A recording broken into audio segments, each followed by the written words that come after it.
What's happening, everybody? So, I want to talk about the 2004 to 2006 Pontiac GTO. I love that car. I mean, something about that car really resonates with me. And one of the things that I like the most about it, it's one of those types of cars that is almost uniquely American in terms of American muscle cars, even though it's from Australia. But let's be honest, Aussies have been doing a pretty good job of making muscle cars, so being able to borrow one of theirs is not necessarily a bad thing.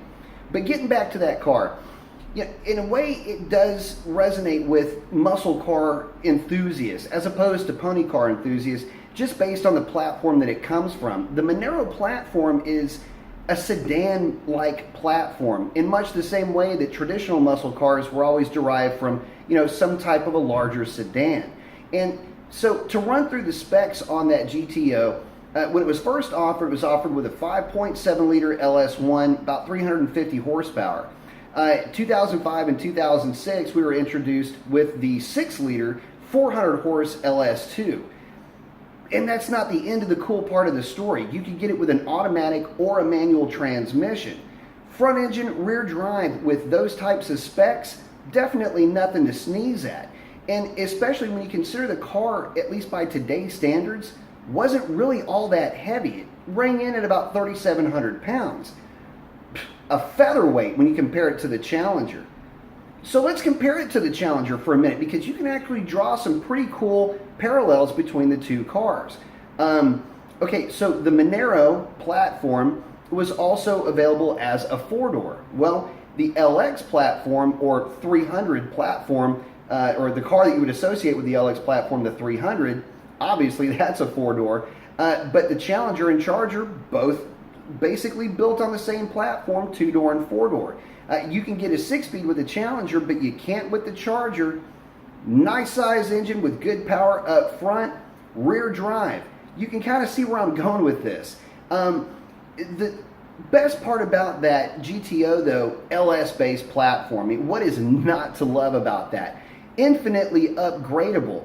And because of that, and styling notwithstanding, but I'll get to that in a second, just based on the platform, the engine, and everything else around, a lot of muscle car enthusiasts really did start to gravitate towards that car. Unfortunately, not enough of them did, because grand total from 2004 to 2006 in terms of total build numbers, you're only looking at about 40,000. Some of that issue may have been because there was no V6 available, only available with the V8. Not necessarily a bad thing if you're looking to build a hot rod, but you got to have the smaller engine cars to help prop up the sports car. But taking all that away, the styling was that car's biggest downfall. The Holden itself is a really attractive car, but when it was imported in the United States, GM basically fitted it with the front end that looked a little too much like a Grand Am. And by doing so, it kind of alienated some buyers.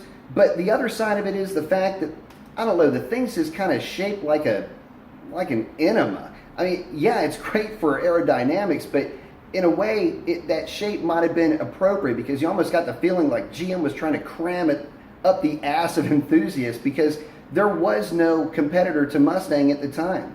It was the only thing that they had with two doors and a V8 that you could kind of compare with the Mustang. So, there's that. But anyway, love the car. It's a shame we didn't get a chance to see that thing evolve, but I will say this, when I see one, I just know the potential that is lurking within that sheet metal. And if you do have one, nod to you, because you got yourself a pretty cool car, and in my opinion, pretty special as well. Post up your comments, let me know what you think. That's a wrap. Adios.